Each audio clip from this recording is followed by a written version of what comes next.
আজকে মহামান্য বিচারপতি কৃষ্ণ রাওয়ের বেঞ্চে অনেকগুলো এসআইআর সংক্রান্ত মামলা ছিল এবং সবগুলোতেই দুটো মামলা বাদে সবগুলোতেই নির্দেশ দিয়েছেন যে এক্সপিডিসিয়াসলি এসআইআর ট্রাইব্যুনাল সেগুলোকে ডিসপোজড অফ করে দিক এবং খুব স্বাভাবিকভাবে এর আগেও মহামান্য বিচারপতি কৃষ্ণ রাও অনেক নির্দেশ দিয়েছে। সেই নির্দেশের সাপেক্ষে বেশ কিছু নির্দেশ দিয়েছেন। সেই নির্দেশ সাপেক্ষে যতগুলো মামলা ফাইল হয়েছিল এর আগেও আমি মামলা ফাইল করেছি, নির্দেশ দিয়েছে, তার সাপেক্ষে অনেকের নাম ইনক্লুড হয়ে গেছে। কিন্তু আজকে একটা অদ্ভুত বিষয় সেটা দেখলাম এবং বিশেষ করে একটি চ্যানেল, নিউজ চ্যানেল, তাদের একটি ভিডিও দেখলাম। সেখানে তারা নির্দ্বিধায় বলে দিচ্ছেন যে ট্রাইব্যুনাল হয়েছে তো কি হয়েছে, ডিএম এর কাছে করুন, এটা করুন সেটা করুন, 1 2 3 4 5 করে পথ বাতলে দিচ্ছে। এটা আজকের যে মামলাগুলো ছিল তার সাপেক্ষে সব মামলা নির্দেশ হলেও দুটো মামলা মহামান্য বিচারপতি কৃষ্ণ রাও আগামী সোমবার রেখেছেন। কেন? আমি দেখলাম ওই নির্দিষ্ট নিউজ চ্যানেলটি 1 2 3 4 5 করে যে পথ বাতলে দিয়েছেন, কিন্তু ইলেকশন কমিশন অফ ইন্ডিয়ার যে আজকের যে সাবমিশন সেটা ছিল না, বা এখনো পর্যন্ত তারা কনফার্মলি কিছু বলতে পারেননি আদালতে। তার কারণ কি, যে ট্রাইব্যুনাল থেকে ডিলিট হয়ে গেছে যে সমস্ত নাম, আজকে সেরকম দুটি মামলা ছিল। যে মামলাকারী তাদের অভিযোগ হচ্ছে তারা হচ্ছে মূলত একজন ক্যান্সার আক্রান্তা প্রাথমিক শিক্ষিকা, তার নাম ডিলিট হয়ে গেছে, তার অন্যান্য বোনেদের নাম আছে, বাবার নাম আছে, তার সমস্ত ডকুমেন্ট আছে, এত সত্ত্বেও তার নাম ডিলিট হয়ে গেছে। মহামান্য আদালত যখন ডিএম এর কাছে পাঠাচ্ছিল তখন আমি বলি যে দেখুন, সুপ্রিম কোর্ট নির্দেশ দিয়েছে প্রতিটি ব্যক্তিকে যাদের নাম ডিলিট হয়ে গেছে তাদেরকে অপরচুনিটি অফ হিয়ারিং দিতে হবে। এই যে ব্যক্তিটির নাম ডিলিট হয়ে গেছে তাকে অপরচুনিটি অফ হিয়ারিং দেওয়া হয়নি। ইলেকশন কমিশন অফ ইন্ডিয়ার থেকে যিনি ছিলেন তিনি নির্দিষ্টভাবে বলেছেন যে না, সকলকেই দেওয়া হয়েছে, বিডিও অফিসের লিঙ্ক দেওয়া হয়েছে। কিন্তু বিডিও অফিসের লিঙ্ক দেওয়া মানে তো আর যে ব্যক্তি নাম ডিলিট হয়ে গেছে তাকে লিঙ্ক দেওয়া না। তাহলে সেই ব্যক্তিকে বিডিও অফিস ইনফর্ম করেছিল, তার প্রমাণ কি? আগামী সোমবার রেখেছেন সেই জন্য মামলাটি। আজকে প্রায় 31 নম্বর আইটেম 33 থেকে ছিল, 33 নম্বর আইটেম ছিল 34 35 এরকম করে আমার প্রায় 60 পর্যন্ত ছিল, তারপরে 67 নম্বর আইটেমটি ছিল। সবগুলোতেই নির্দেশ হয়েছে এই দুটো বাদ দিয়ে আগামী দুটো সোমবারে রেখে দিয়েছে। ফলে কেউ দায়িত্ব নিয়ে, আদালতের নির্দিষ্ট নির্দেশ ছাড়া দায়িত্ব নিয়ে বলে দিচ্ছেন এটা করবেন না, এটা মিসলিডিং হচ্ছে। আদালত সুপ্রিম কোর্টে বিচারাধীন এসআইআর মামলা, ট্রাইব্যুনালের সামনে 34 লক্ষ পেন্ডিং অ্যাপিল। সাধারণভাবে আগে কি হতো, ইআরও নাম ডিলিট করলে সেখান থেকে ডিইও থেকে সিইও এইভাবে অ্যাপিলগুলো, অর্থাৎ ফার্স্ট অ্যাপিল সেকেন্ড অ্যাপিল হিসেবে যদি আপনি ধরেন, তাহলে ইআরও টু ডিইও অর্থাৎ ডিস্ট্রিক্ট ম্যাজিস্ট্রেটের কাছেই ফার্স্ট অ্যাপিলটা লাই করতো, ডিইও থেকে সিইও। কিন্তু সুপ্রিম কোর্ট প্রথমে ওই ডিইও সিইও এই রুটটা, যেহেতু এই এসআইআরটা হয়েছিল, তাই সুপ্রিম কোর্ট প্রথমেই যেটা করেছিলেন সেটা 600 জুডিশিয়াল অফিসার অ্যাপয়েন্ট করেছিলেন। আজকে কলকাতা হাইকোর্টের প্রধান বিচারপতির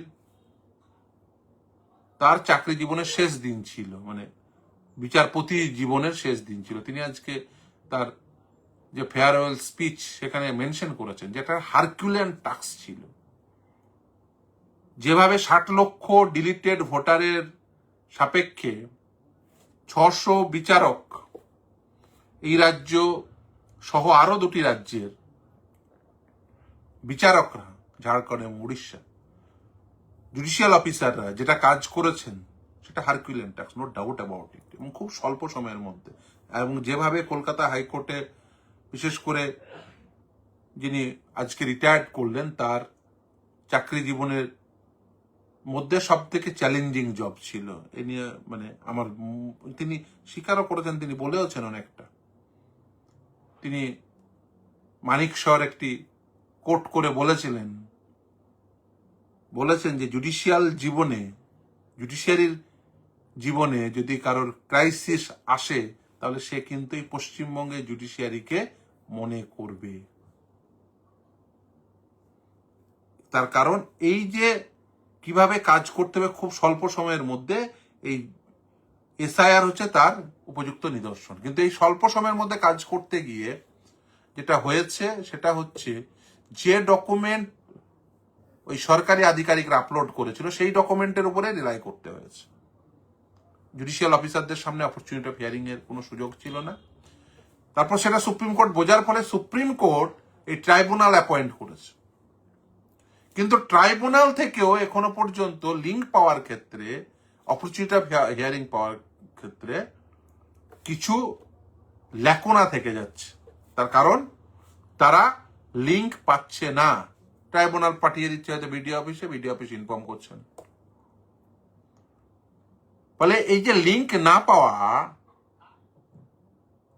ব্যক্তিরা, তাদের নাম ডিলিট হয়ে গেছে, তারা এসছেন চ্যালেঞ্জ করতে। আবার যাদের নাম এখনো পর্যন্ত ইনক্লুড হয়নি, অপরচুনিটি অফ হিয়ারিংই পায়নি ট্রাইব্যুনালে, তাদের মামলা ছিল, তাদের সব মামলাগুলো ডিসপোজ হবে। এর আগেও হয়েছে, তাদের বলেছেন অ্যাজ সুন অ্যাজ পসিবল তাদেরকে হিয়ারিং দিতে। এর আগে হিয়ারিং দিয়েছেন, আজও হিয়ারিং ছিল, নাম ইনক্লুডেড হয়ে গেছে, হাইকোর্টের নির্দেশের সাপেক্ষে হিয়ারিং ছিল। ইভেন আজকের লিস্টে যে মামলা ছিল তার মধ্যে একটি মামলা আজকেই হিয়ারিং ছিল, তার নামও ইনক্লুড হয়ে গেছে। তার কারণ রিট পিটিশন সার্ভ করলে হিয়ারিং, বেশ কিছু আদালত ট্রাইব্যুনাল হিয়ারিং করিয়ে দিচ্ছে। যাই হোক, কিন্তু এইভাবে তো আর পুরো বিষয়টিকে একেবারে স্বচ্ছতার সঙ্গে প্রত্যেকের লিঙ্ক ইনফর্মড হবে, এর একটা নির্দিষ্ট পাবলিক নোটিশ থাকা উচিত, নোটিফিকেশন থাকা উচিত। এবং এই নোটিফিকেশন না থাকলে, কারণ এসওপি যেটা তৈরি করেছেন 3 জাজেস বেঞ্চ, সেটা হচ্ছে ট্রাইব্যুনালের কনজামশনের জন্য। কিন্তু তার যদি পাবলিক নোটিশ না থাকে, তাহলে যেটা হবে সেটা হচ্ছে জনগণ এখনো এই সম্পর্কে ওয়াকিবহাল হচ্ছে না। তা কার কখন হবে, ব্লক ভিত্তিক হবে নাকি অ্যাপিল নাম্বার ভিত্তিক হবে, প্রতিটি ব্লকে ব্লক ভিত্তিক অ্যাপিল নাম্বার অনুযায়ী হবে নাকি জেলা ভিত্তিক অ্যাপিল নাম্বার হবে, ওয়াইজ হবে। একটা ডেডিকেটেড ওয়েবসাইট, সেখানে অন্ততপক্ষে অর্ডারগুলো আপলোডেড, ইভেন যাদের নাম without giving opportunity of hearing excluded হয়ে গেছে, শুধু লেখা আছে এক্সক্লুডেড ফ্রম ইরোল, শুধু লেখা থাকছে, যদি ইনক্লুড হয়েছে ইনক্লুডেড ফ্রম ইরোল স্ট্যাটাসে দেখা যাচ্ছে। কিন্তু তারা কিভাবে জানবেন তাদের অর্ডার শিটটা কোথায়? এখনো পর্যন্ত অর্ডার শিট কোন ডেডিকেটেড ওয়েবসাইট নেই। সেই প্রথম 2টো মামলার অর্ডার শিট ছিল, সে অনেক কষ্ট করে পাওয়া, সে কেচাবুদ্দিন আর ওই মহতাব শেখ, তারপরে আর অর্ডার শিটই নেই। ফলে এগুলো কিন্তু একেবারেই কিভাবে ইনক্লুড হচ্ছে, যেটা ট্রাইব্যুনাল সুপ্রিম কোর্টের 142 এক্সারসাইজ করেই দিয়েছেন, কিন্তু তার ইনক্লুশন বা এক্সক্লুশন যাই হবে না কেন, তার তো একটা নির্দিষ্ট নির্দেশ থাকবে এবং সেই নির্দেশনামা পাওয়া যাবে। এরকম একটি ইম্পর্টেন্ট স্ট্যাটুটরি রাইট, সেটা ইনফ্রিঞ্জ হয়ে যাচ্ছে কিন্তু পাওয়া যাচ্ছে না, এটা খুব একটা ঠিক হচ্ছে না, সেটা আইনগতভাবে খুব একটা সিদ্ধ হচ্ছে বলে মনে হচ্ছে না। দ্বিতীয় হচ্ছে যেটা সমস্যায় পড়ছেন, সেটা হচ্ছে জনগণ, সেটা হচ্ছে পাসপোর্ট তৈরির ক্ষেত্রে, জমি বিক্রির ক্ষেত্রে, আর বিশেষ করে যারা চাকরি করেন, পেনশনরত বা পেনশন পান, চিকিৎসক, ইঞ্জিনিয়ার থেকে শুরু করে বিভিন্ন পেশার মানুষ বাইরে হামেশাই যাতায়াত করতে হয়, রিসার্চার, ইভেন অনেকে আছেন, এই যে বললাম ক্যান্সার আক্রান্ত, তার তিনি ভয় করছেন অন্য রাজ্যে গিয়ে যদি ডিপোর্ট করে দেয় বাংলাদেশি বলে। আর বাংলা ভাষাভাষী মানুষ দেখলে তো এখন একটা নতুন ফ্যাশন হয়েছে বাংলাদেশি বলা। আরে বাংলাদেশে যেমন বাংলা ভাষাভাষী মানুষ আছে, পশ্চিমবঙ্গেও তো আছে। ফলে এই পুরো বিষয়টি এখনো পর্যন্ত ডিসাইড হয়নি যে কিভাবে হবে, মানে কিভাবে নেওয়া হবে। নিশ্চিতভাবে এসওপিতে বলে, কিন্তু জনগণের কাছে নেই। জনগণের কাছে না থাকার জন্য জনগণ কনফিউজড। 34 লক্ষ অ্যাপিল পেন্ডিং। দৈনিক যদি একটি ট্রাইব্যুনাল, বারবার বলছি, একটি ট্রাইব্যুনাল যদি 50টা করে ম্যাটার নেই, 60টা করে ম্যাটার নেই, 100টা করে ইভেন ম্যাটার নেই, 5টা ওয়ার্কিং ডেজ 500 ম্যাটার হবে, 4 সপ্তাহে 2000 ম্যাটার হবে। পুরো সাইকেলটা, পুরো অ্যাপিলগুলো নিতে তো এখন বছরের পর বছর, 20 বছর লাগবে না 30 বছর লাগবে কেউ জানে না, না 5 বছর লাগবে না 2 বছর লাগবে। ইন দ্য মিন ওয়াইল তাদের রাইট কি হবে? ইন দ্য মিন ওয়াইল তার পাসপোর্ট কি হবে? ইন দ্য মিন ওয়াইল তার জমি বিক্রির কি হবে? মেয়ের বিয়ে। ইভেন একজন তো পিতা এসে গতকাল এসেছিলেন, তার মেয়ে, আমি কলেজে না নারুলাতে পড়েন, কুচবিহারে 2 বিঘা জমি বিক্রি করবে, জমি বিক্রি করে মেয়েকে পড়াবেন, ট্যালেন্টেড মেয়ে, জমি বিক্রি করবেন, তার দলিল হচ্ছে না। মেয়েকে পড়ানোর জন্য জমি বিক্রি করবেন, তার দলিল হচ্ছে না। এসআইয়ের তিনি মামলা করেন। এই বিষয়গুলো এক্সপেডিশিয়াস হিয়ারিং এর নির্দেশ দিচ্ছে, তার কিন্তু এইগুলো মানুষ কতদিন যন্ত্রণা ভোগ করবে? হাইকোর্টে একটা আদালত, হাইকোর্টে, আর ট্রাইব্যুনালের 19টা আদালত, জরুরি ভিত্তিতে যাদের প্রয়োজন তারা। কিন্তু এই যে 19টা ট্রাইব্যুনাল, এরা কি এত সংখ্যক অ্যাপিল ডিসপোজ অফ করতে হবে? কবে করবে? জীবন্ত সমস্যা, কেউ বলছে না। এই মানুষগুলো যাবে কোথায়? অদ্ভুত ভাবে দেখছি যে মানে একটা ন্যারেটিভ সেট করা হচ্ছে, যেগুলো মানুষের জীবনের সঙ্গে একেবারেই, দৈনন্দিন যে সমস্যা তার সঙ্গে একেবারেই কোনো সম্পর্কই নেই। ওই বিতর্কের কোনো প্রয়োজনও নেই। কে কি বলল, কোথায় ব্যায়াম হবে কি হবে না, সেই নিয়ে সোশ্যাল মিডিয়ায় উত্তাল। কিন্তু এই মানুষগুলোর সমস্যা, যে 34 লক্ষ মানুষগুলোর সমস্যা, সেই সমস্যা কবে সমাধান হবে? প্রতিদিন 30টা 40টা 50টা 100টা মামলায় তো নির্দেশ দিচ্ছে, তার সাপেক্ষে হয়তো যেদিন মামলাটা ধরছে এর আগের দিন মহামান্য বিচারপতিকে বলে তিনি একটা সময় ফিক্সড করেছিলেন, আজকে নির্দেশ। কিন্তু এই করে কতজনের সমস্যার সমাধান হবে? এর জন্য পার্মানেন্টলি ভাবতে হবে, টাইম বাউন্ড ম্যানারে ব্লক লেভেলে ট্রাইব্যুনাল নিয়ে যেতে হবে। এত মানুষের নাম ডিলিট হয়েছে, এই নিয়ে কেউ কিচ্ছু বলছেন না। সমস্ত রাজনৈতিক দলের তাদের রাজনৈতিক রং যাই হোক না কেন, ভোট হয়ে গেছে, মিটে গেছে। এবার সবাই ভোটের আগে সব, কেউ মেরাপ বেঁধে বসেছিলেন, কেউ রাস্তায় বসেছিলেন, কেউ অমক করছিলেন, কেউ তমক করছিলেন, ভোট হয়ে গেছে, সব ভুলে গেছেন। ভোট এলে সব মনে পড়ে।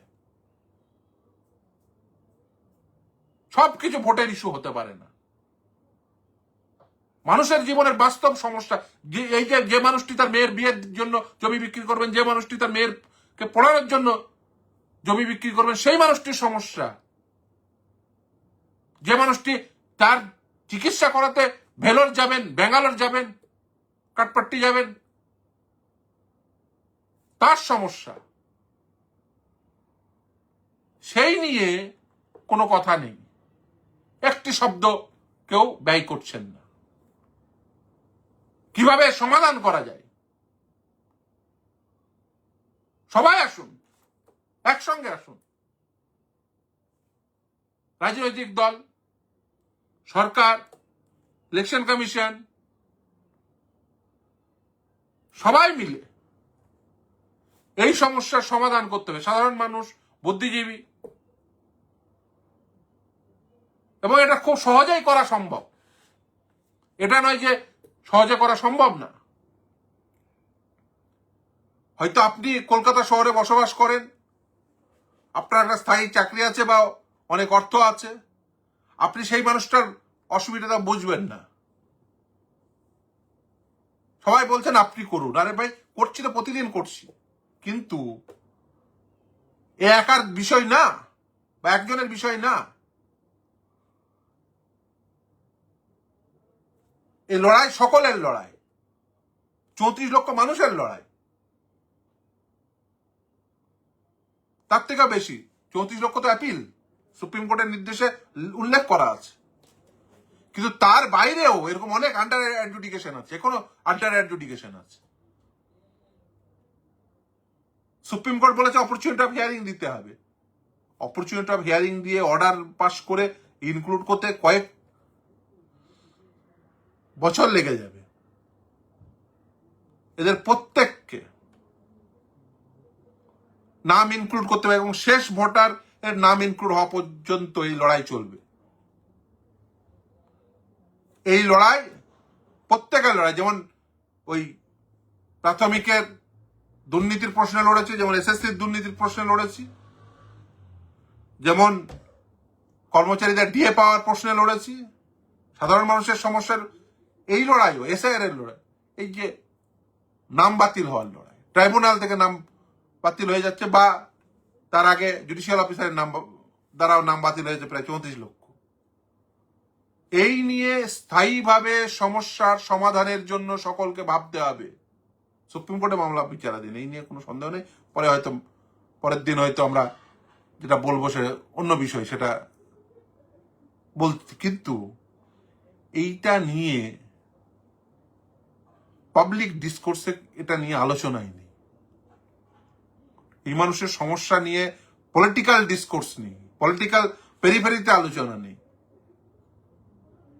আপনি যারা এই মানুষগুলোর সম্মুখীন হচ্ছেন না, তারা বুঝতে পারবেন না যেটা কি কি সমস্যায় ভুগছে। শুধুমাত্র ওই যে প্রশাসনিক সমস্যা না, মানসিক সমস্যায় পরিণত হয়ে গেছে। কিছু মানুষের মানসিক সমস্যা, রাতে ঘুমাতে পারছেন না, চাকরি করেন, একেবারে অধ্যাপক, আজকে এসেছিলেন অধ্যাপক, কলেজ সার্ভিস কমিশন, আবার বসবেন, ভাইকে নিয়ে এসছেন, তার নাম ডিলিট হয়ে গেছে। অধ্যাপক, 16 বছর অধ্যাপনা করছেন।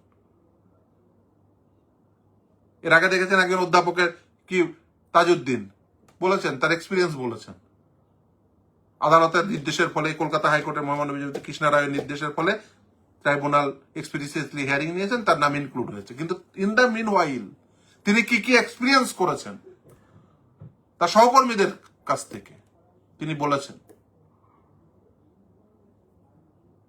ফলে এই মানুষগুলো, আর প্রত্যেককে বলছি, যাদের নাম ডিলিট হয়ে গেছে তারা একেবারে বাংলাদেশি, বিদেশি, কোথাও ডিসাইড হয়নি।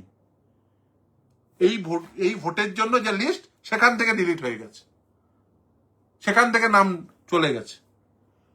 কিন্তু তার মানে এই নয় যে ওই মানুষটি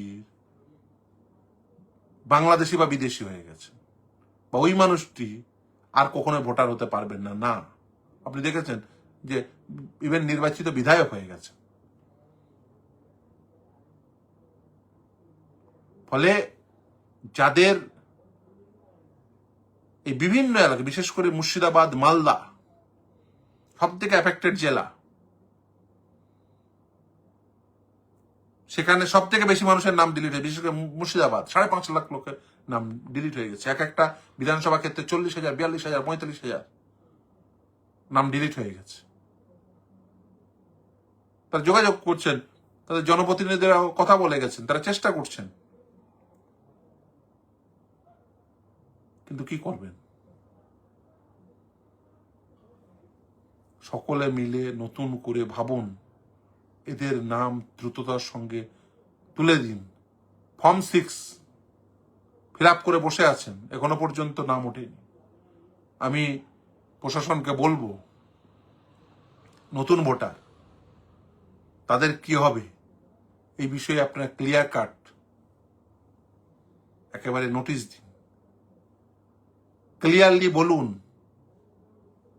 কারণ একটা অদ্ভুত ক্রাইসিস পিরিয়ড হয়েছে। কারণ স্ট্যাটুট এক কথা বলে, স্ট্যাটুটের পরে সুপ্রিম কোর্ট স্ট্যাটুটে যা আছে, নিশ্চিতভাবে সুপ্রিম কোর্টে 142 আছে, আর্টিকেল 142 আছে, তারা সেই নির্দেশ দিয়েছেন প্রথমে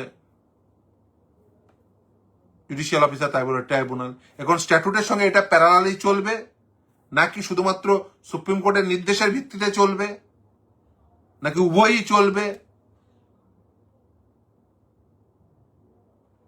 এই বিষয়ে ক্লিয়ারলি অবস্থান নিন, সকলকে বলছি।